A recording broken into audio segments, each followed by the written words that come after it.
იმისათვის რომ შევქმნათ ახალი პლეილისტი, უპირველეს ყოვლისა უნდა შევიდეთ ვიდეო მენეჯერში. დავაწყობთ ვიდეო მენეჯერს ჩვენს პროფილში. მარცხენა მენიუში უნდა ვიპოვოთ პლეილისტი, აი აქ არის. დავაწყობთ და შევდივართ პლეილისტის შექმნის ფანჯარაში. ახალი პლეილისტის შექმნისთვის უნდა დავაწყობთ ღილაკს New Playlist.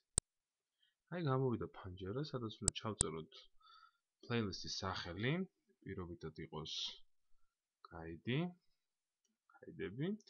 აქ უნდა აღწეროთ თუ რის შესახებ არის ეს გაიდი ან ნებისმიერი სხვა აღწერილობა, რაც გვჭირდება ჩვენი პლეილისტისთვის.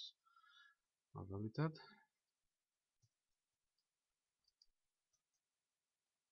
საგანმანათლებლო გაიდები.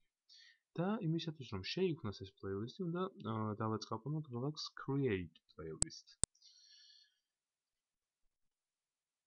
აი ახლა ჩვენ გვაქვს ახალი პლეილისტი.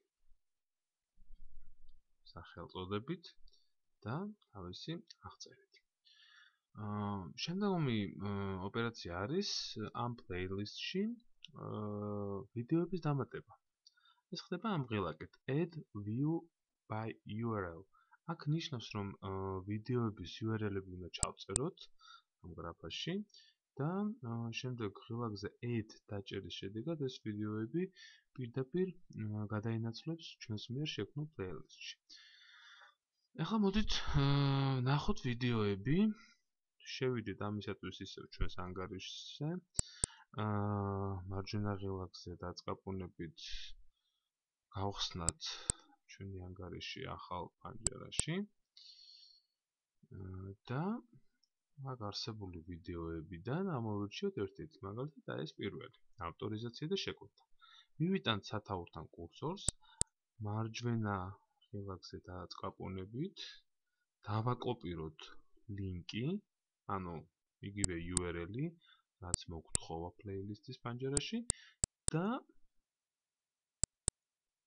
ჩავსვათ იმ ვიდეოს URL-ი, შემდეგ დავაჭიროთ ღილაკს დამატება და აი ეს ვიდეო დაამატა ჩვენს მიერ ახალად შექმნილ პლეილისტში. ამოვირჩიოთ მეორე ვიდეო. მაგალითად ეს. ანალოგიურად დავაკოპიროთ. ჩავსვათ პანჯარაში, დავაწყაპუნოთ ღილაკს Z და აი მეორე ვიდეოც უკვე არის ჩვენ პლეილისტში. ესე ამ ოპერაციების გამეორებით ჩავსვათ იმდენ ვიდეოს, რამდენიც ჩვენ გვინდა და იმისათვის რომ ეს ოპერაცია დასრულდეს და პლეილისტის შექმნა დასრულდეს, უნდა დავაწყაპუნოთ ღილაკს Done. ამით სრულდება პლეილისტი. აი შეხედეთ, ჩვენ ვიყოფებით ახალ შექმნილ პლეილისტის გვერდზე. აქ არის მისი სათაური გაიდები და ის ორი ვიდეო, რომელიც ავტვირთვით. ნებისმიერ დროს თქვენ თუ რაიმე რედაქტირება გჭირდება თქვენ პლეილისტში, შეგიძლიათ ეს გააკეთოთ ღილაკზე Edit Playlist-ზე დაჭერით.